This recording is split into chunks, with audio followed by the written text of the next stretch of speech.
Welcome to the channel, viewers. You're with Reverend Dr. J.W. Morrison, theologist, Central Coast, New South Wales, Australia.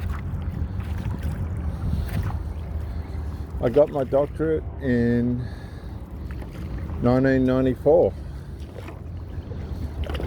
Just for those who may be interested, I am doing a PhD, but I'm not rushing it. To be quite honest, I'm pretty well over all the study. But let's talk relationships. We know that we're comforted by God through His Spirit. That's not an issue. I hope you enjoy the view. You cannot swim in these waters. There are sharks.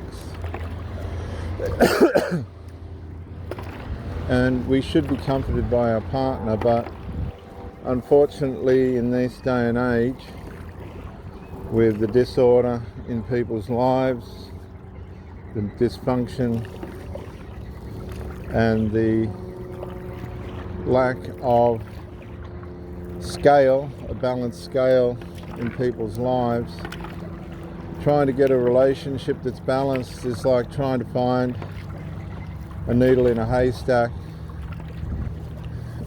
People will expect your effort but not make an effort themselves. Some people will make a physical effort but not an emotional one. Elements of resolve, integrity, morality just seem to be missing in people's lives. The abuse of alcohol, medications and dope and other recreational drugs is formidable now and predictable.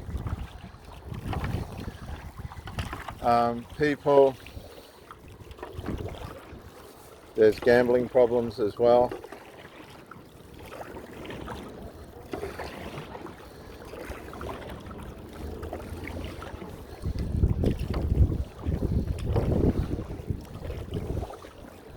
People have lost what the substance of a relationship is, and that's to live co-mutually, unselfishly, but in order, in a way in which empowers, enables,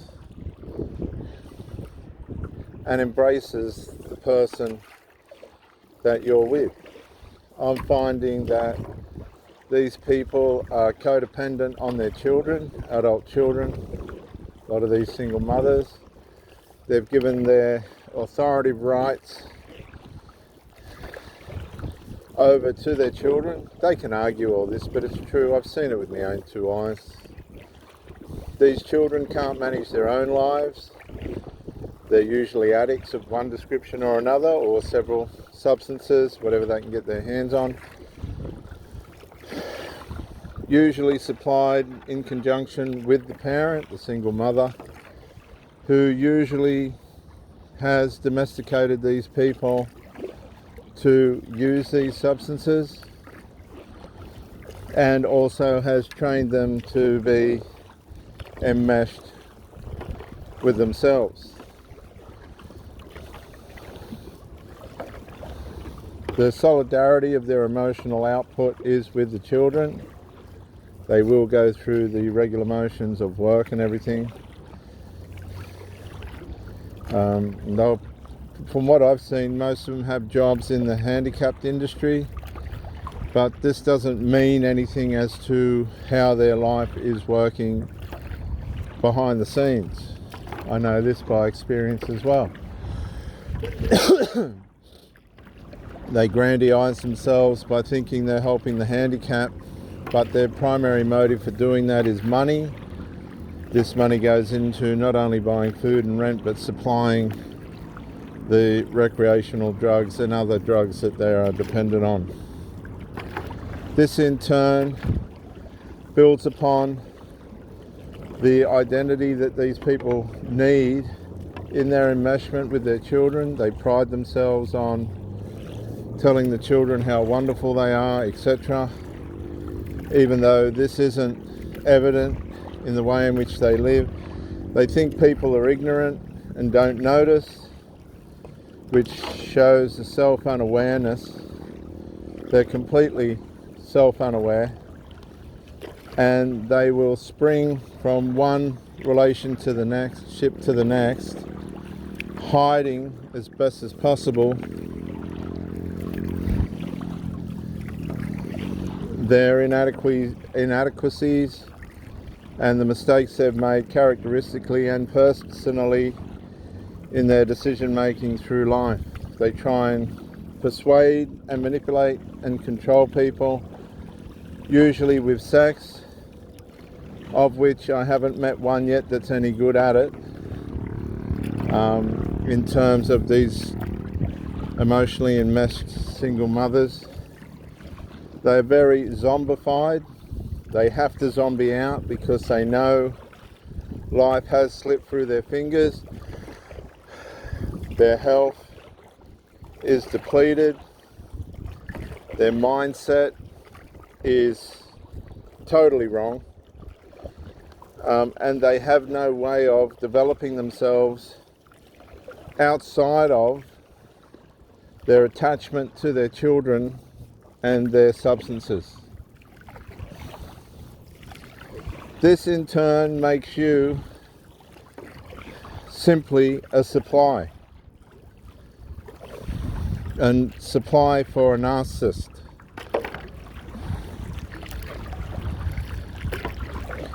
You will supply that narcissist some company.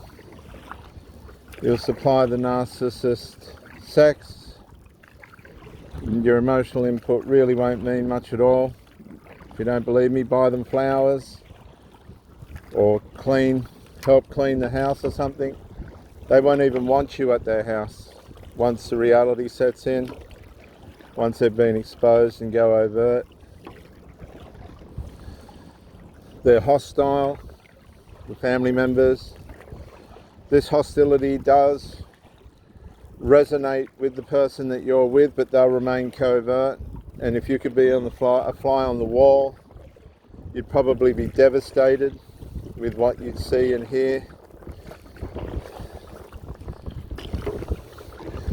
The codependency is unbreakable. It's DNA based, extra maternal. It's abuse, and always was abuse towards the children as the parent tries to make the child a therapist for themselves.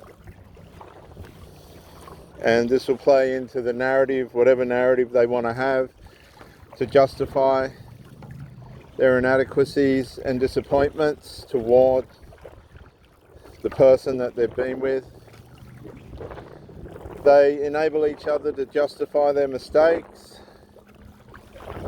Their fantasy of being therapists and partners rather than just parent-child goes into dimensions that are incomprehensible. The mother will be the rescuer of the child who manipulates and controls the family by way of suicide threats and other threats, acts of depression, anxiety, which come out of the drug use. But the parent won't admit this because they're instituted by way of use themselves that drugs are okay when they're not. So the parent carries tremendous guilt and then submits their life to the child by way of recompense for the domestic formation they've trained the child to believe, which is completely wrong. The parent will again try and justify themselves to the child by submitting to them in a servitude, slavery type role, of which the child will buy into and play along with. But this gives the adult child, 20, 30, 40, 50-year-old person, complete authority over the life of that parent. The parent will play along with this as part of the dual fantasy with themselves and the child to assure, ensure and ensure that child will stand by the parent for the duration of their life. This will all play out in front of you as a partner of the child or the parent, and this will be used to get rid of you when the parent or the adult child has had enough of their partner. They will always abscond back to the covert emotional incest. You have to know that this is inevitable. You'll hear a lot of videos on YouTube complaining about single mothers, as I just adjust my footing. But what they're missing in their complaints is covert emotional incest or overt emotional incest, or just out and out emotional incest in all its patterns and structures.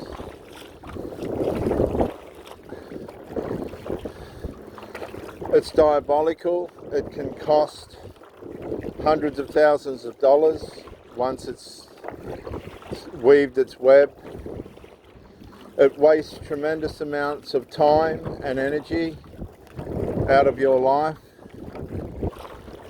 Emotional incest is the hub of these people's lives. They default back to it at any sign of trouble, and they will use their flying monkeys to emotionally vandalize the partner and justify the parents' shortcomings in the relationship. These people cannot function around people with standards because they have a set of standards that nobody can live up to, particularly themselves. So when they're confronted with standards like boundaries, order in a relationship, they don't know what that is. They've usually come out of marriages or partnerships where the partner's been completely dysfunctional, an addict, or just bereft of a character and personality that would reflect somebody who has a life of order. And they stay with these people for decades because it enables them to have their substance of choice as a domestic part of their life. Other forms of this convenience could be religion, and other forms of comparative and compatible things that will enable them to participate in it, even if the husband or the wife doesn't suit. Eventually they will split, and it's usually the mother running off with the children. They'll use the adult children as a shield to turn against the male, knowing that the male is the reason for order. And with that person gone, then the single mother and the enmeshed adult children can then run their own race with no authority over them to lead them or guide them. And this is just commonplace today. The woman got what she wanted, he's of no further use, and she will do this over and over again for as long as she can get away with it. Becomes part of their innate way of dealing with things. These people are dangerous. They play considerate at first and then go over, and they are completely inconsiderate. You will be 3 months into the relationship, which seems to be going perfectly fine, and then there'll be a drama, either from the partner themselves or the family members who they cohabitate with. And this will be a demonstration to the family members that their faithfulness and commitment is still within the family, and it'll be a test to see what you will tolerate and what you won't. At this point, the narcissist and the enmeshed parent or child, adult child, knows that they could jeopardize the relationship with the shit test.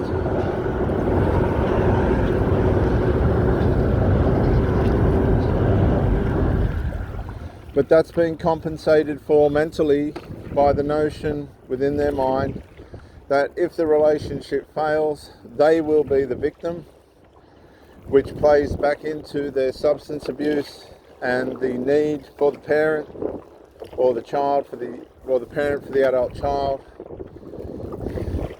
And it goes round and round in circles until sickness and illness catches up with these people, and having a partner is just not worth the effort.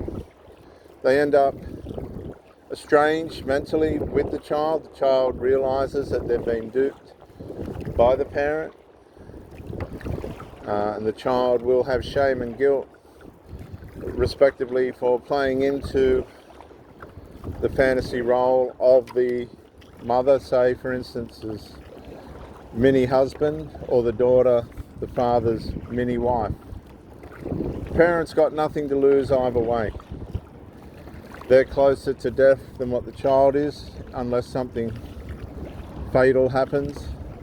Some mothers have been killed by their children as a consequence of this. A 10-year-old shot his mother in America 18 months ago. 10-year-old just shot her. That was a checkout for her. But adult children do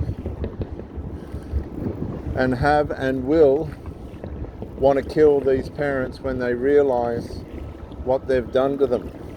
Now that might seem extreme, but this is what happens, and it happens all the time.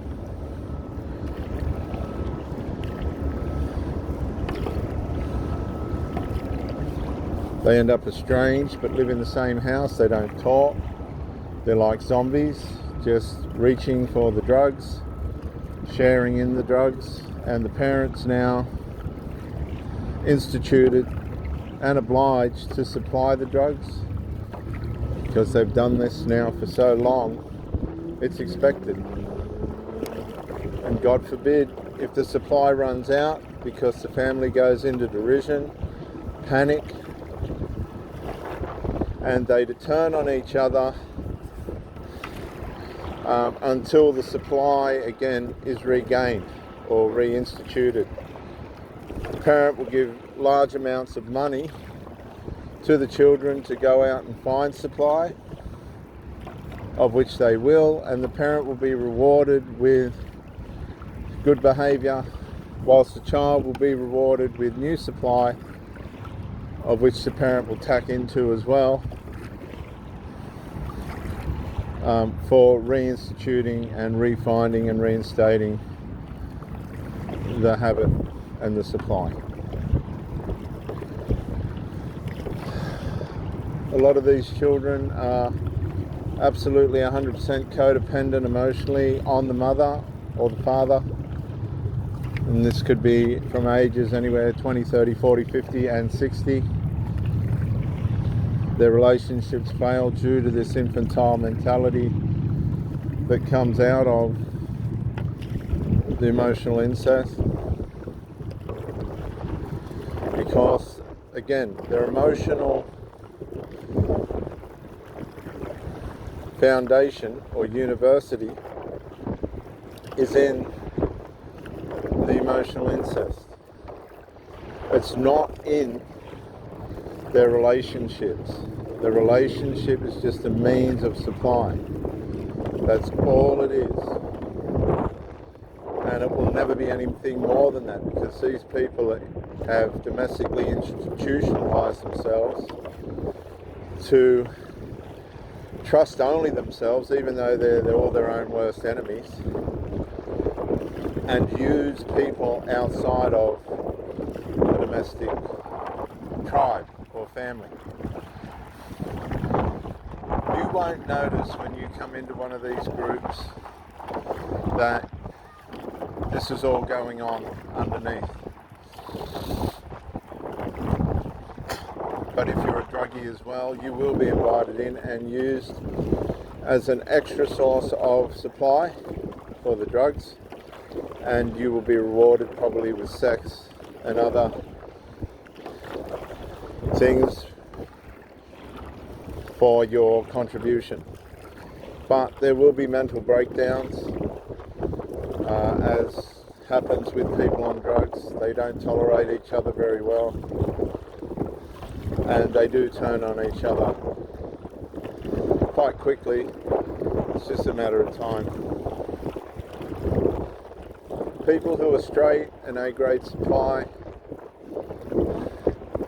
are valued highly, although as with the druggies turning on each other, the A-grade supply will try and tolerate one of these people, but if they don't conform, they wear the person out and end up on their own again anyway. So they do end up on their own eventually. They are self-prophesiers of this happening to them, and they're well aware of how easy it can happen to them. They fear being on their own. You could split up with one of these people, as I've said before, at 7 o'clock in the morning, and they'll be on the dating site at 9 a.m. sharp looking for somebody else to replace you with. You are not what they make you out to be. You have to realize and accept this. I'm sorry, it's very cold-hearted and sounds downhearted and all that, but it's just the way it is.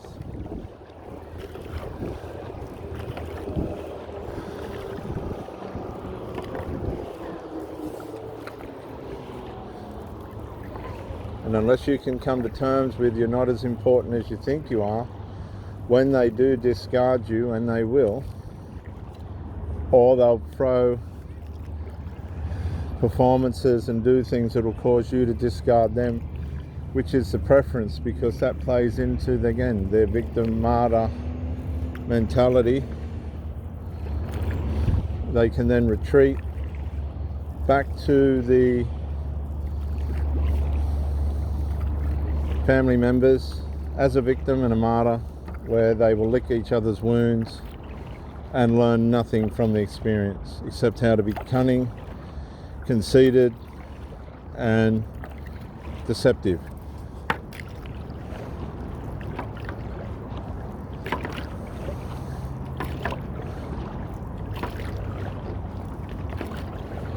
You will need to go away aware of what's happened to you. You will have to study narcissism and emotional enmeshment to help you heal. Otherwise, you will not be able to understand what's happened to you. They will go on, as I said before, and do the same thing all over again until they mentally break down and their behavior overtakes them, which it will. And I hope you're enjoying this scenery and the exercise.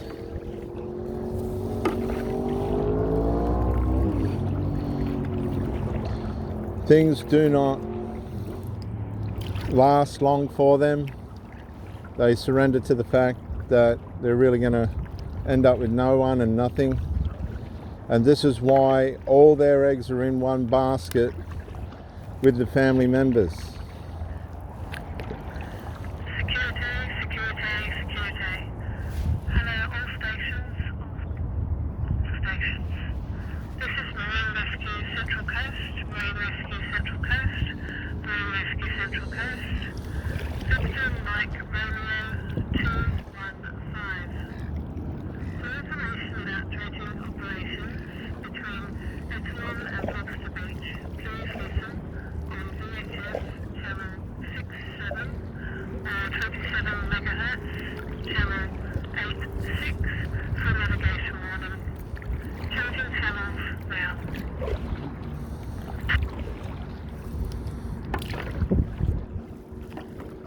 A lot of these people will use their substance abuse, alcohol abuse and medication abuse as a partner, as a source of soothing.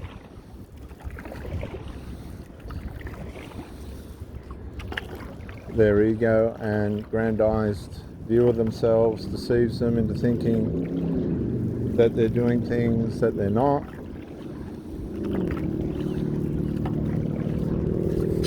And this in turn wastes more time out of their life and your life if you're not prepared to confront the issue. With the issue confronted, there will be an initial dampening of the disorder, but behind the scenes, as I said, if you could be a fly on the wall, you would be shocked at the opposition that you will be facing in their reality, because you're just a part of their fantasy and you are disposable. You are not a part of their reality. Emotional incest does not work that way. You are only a part of their fantasy, a means of supply. And if you play up enough and you have too many standards, you will be set up for a reverse discard or discarded bluntly by the person. The family will be in opposition to you anyway. You won't realize this until it manifests.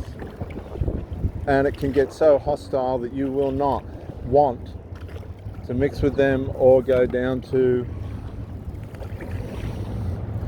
your partner's place because it's just too damn ugly and too damn dysfunctional. This will then cause resentment in you, bitterness toward your partner who has done nothing to fix anything. This is what they do, nothing. You'll hear this over and over again. These parents are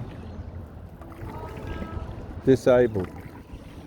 They will not confront their children because they're too invested. Their security, their emotional security, is instituted in the children, not in their relationship. They are infantile themselves.